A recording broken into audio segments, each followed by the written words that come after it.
Hi friends, तो आज से मैंने स्टार्ट किए कंप्यूटर क्विज।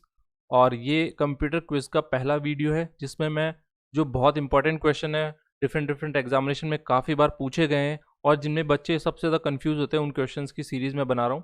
ठीक है, तो ये उसका पहला वीडियो है। चलिए स्टार्ट करते हैं with the first question. UPS का सबसे महत्वपूर्ण हिस्सा है। ठीक है, यूपीएस को इंग्लिश में बोलते हैं अनइंटरप्टेबल पावर सप्लाई। ठीक है, ये इसकी फुल फॉर्म है, तो फुल फॉर्म भी पूछ सकते हैं, तो ये भी आपको याद रखनी है।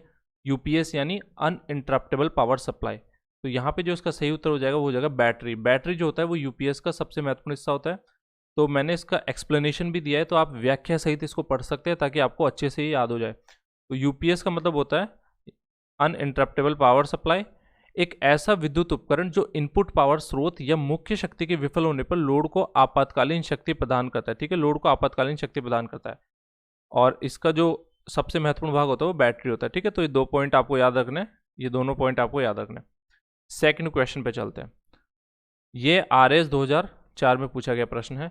वह इलेक्ट्रॉनिक डिवाइस जो डेटा को स्वीकार कर सकती है, डेटा प्रोसेस करती है तथा आउटपुट उत्पन्न करती है और परिणामों को भविष्य में उपयोग के लिए स्टोर करती है, उसको क्या बोलते हैं दोस्तों? तो उस डिवाइस को हम बोलते हैं कंप्यूटर। कंप्यूटर सारे काम करती है, मतलब ये आपकी कंप्यूटर मशीन होती है, इसमें आप डेटा एंटर करते हो। ठीक है, इसको बोलते हैं इनपुट और फिर हमें मिलता है आउटपुट। ठीक है, तो ये जो इनपुट होता है उसको बोलते हैं हम डेटा और आउटपुट को हम बोलते हैं इंफॉर्मेशन। इंफॉर्मेशन, ठीक है, इंफॉर्मेशन। तो ये हो गया इसका बेसिक स्ट्रक्चर और इसको हम बोलते हैं कंप्यूटर। ठीक है, कंप्यूटर इसको बोलते हैं। तो यहाँ पे देख सकते हैं आप, कंप्यूटर इनपुट को डेटा कहा जाता है और उपयोगकर्ता के निर्देशों के आधार पर इसे संसाधित यानी प्रोसेस करने के बाद जो आपको आउटपुट प्राप्त होता है उसको सूचना यानी इंफॉर्मेशन कहते हैं। चलिए थर्ड क्वेश्चन पे चलते हैं। ये यूपीएस ट्रिपल एस सी में पूछा गया था, जेई में।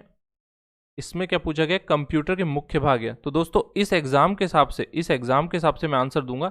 जो इसमें सही आंसर माना गया था वो था ए। ठीक है, 6 भाग है, कौन कौन से हैं वो भी देख लेते हैं।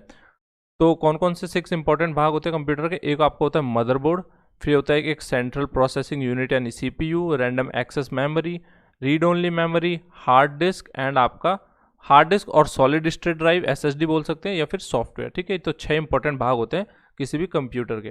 नेक्स्ट पे चलते हैं। निम्नलिखित में से कौन सा पद कंप्यूटर से संबंधित नहीं है? ठीक है, तो इनमें से कौन सा वो पद है जो कंप्यूटर से संबंधित नहीं है? तो देखिए सीपीयू, हार्ड डिस्क और मदरबोर्ड ये तीनों ही कंप्यूटर से रिलेटेड है, बट एरिथ्रोसाइट ये कंप्यूटर से रिलेटेड नहीं है। तो ये किसको बोलते हैं दोस्तों? ये हम बोलते हैं रेड ब्लड सेल, यानी लाल रक्त कोशिका का दूसरा नाम होता है ये। ठीक है, एरिथ्रोसाइट्स, इसी को हम बोलते हैं रेड ब्लड सेल। ओके, सो इसका सेकेंड नेम होता है। चलिए नेक्स्ट पे चलते हैं। Question number 5। Which material is use to manufacture computer chips? मतलब कंप्यूटर चिप्स जो आप बनाते हो उसमें कौन सा मटेरियल हम यूज में लेते हैं? तो दोस्तों वहाँ हम यूज लेते हैं सिलिकॉन। ठीक है, सिलिकॉन हम यूज में लेते हैं। बट आप यहाँ देखोगे कि सिलिकॉन तो ऑप्शन में नहीं है, तो वहाँ पे जो आपको सबसे बेस्ट ऑप्शन दिखेगा वो दिखेगा सेमीकंडक्टर।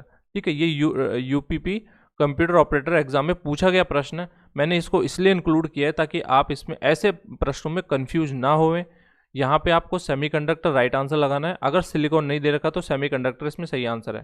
ठीक है, इसका आप देख सकते हैं यहाँ पे व्याख्या। सेमीकंडक्टर एक भौतिक उत्पाद है जिसे आमतौर पर सिलिकॉन होता है। ठीक है, इसमें मतलब सेमीकंडक्टर जो बनता है वो सिलिकॉन से बनता है बेसिकली, जो जैसे कांच जैसे इंसुलेटर होते हैं उनसे अधिक बिजली का संचालन करता है, लेकिन तांबे या एल्यूमिनियम जैसे शुद्ध कंडक्टर से कम होता है। बेसिकली जो हम सेमीकंडक्टर है, ठीक है, सेमीकंडक्टर है, इसका यूज हम इसलिए करते हैं ताकि हम इलेक्ट्रिसिटी को कंट्रोल कर सके। ठीक है, कंट्रोल कर सके किसको? इलेक्ट्रिसिटी को।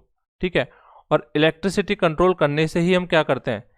इलेक्ट्रिसिटी कंट्रोल करने से ही हम क्या कर सकते हैं? कंप्यूटर का निर्माण कर सकते हैं। इसी तरीके से हम चिप्स बनाते हैं और इसी तरीके से हम अपने कंप्यूटर को ऑपरेट करते हैं। ठीक है, तो सेमीकंडक्टर सबसे इंपॉर्टेंट चीज़ है किसी भी कंप्यूटर के निर्माण में। यहाँ पे सिलिकॉन का रासायनिक चिन्ह आपको याद रखना है, SI। नेक्स्ट पे चलते हैं। कंप्यूटर में डेटा का किस रूप में भंडारण होता है? तो दोस्तों कंप्यूटर में डेटा का भंडारण होता है बाइनरी रूप में। ठीक है, बाइनरी रूप में। तो फ्रेंड्स इसका एक्सप्लेनेशन देख लेते हैं। बाइनरी संख्या 0 तथा 1 से मिलकर बनी होती है। ठीक है, एंड कंप्यूटर में डेटा बाइनरी के रूप में भंडारित होता है। तो यहाँ पे आपका सही आंसर हो जाएगा बाइनरी। क्वेश्चन नंबर 7 पे आते हैं। अपूर्ण तथ्यों का प्रतिनिधित्व करता है और डैश सार्थक आंकड़ों का प्रतिनिधित्व करता है। तो यहाँ अपूर्ण तथ्य कौन से होते हैं? ठीक है, जो रॉ डेटा होता है आपका, रॉ डेटा वो होता है अपूर्ण तत्व। अपूर्ण तथ्य, और जो आपकी इन्फॉर्मेशन होती है, ठीक है, इन्फॉर्मेशन वो होती है सार्थक आंकड़े, ठीक है। तो यहाँ पे आपका हो जाएगा डेटा एंड इन्फॉर्मेशन, तो आपका डी ऑप्शन राइट आंसर आ जाएगा, ठीक है। यहाँ पे डी ऑप्शन राइट आंसर आ जाएगा।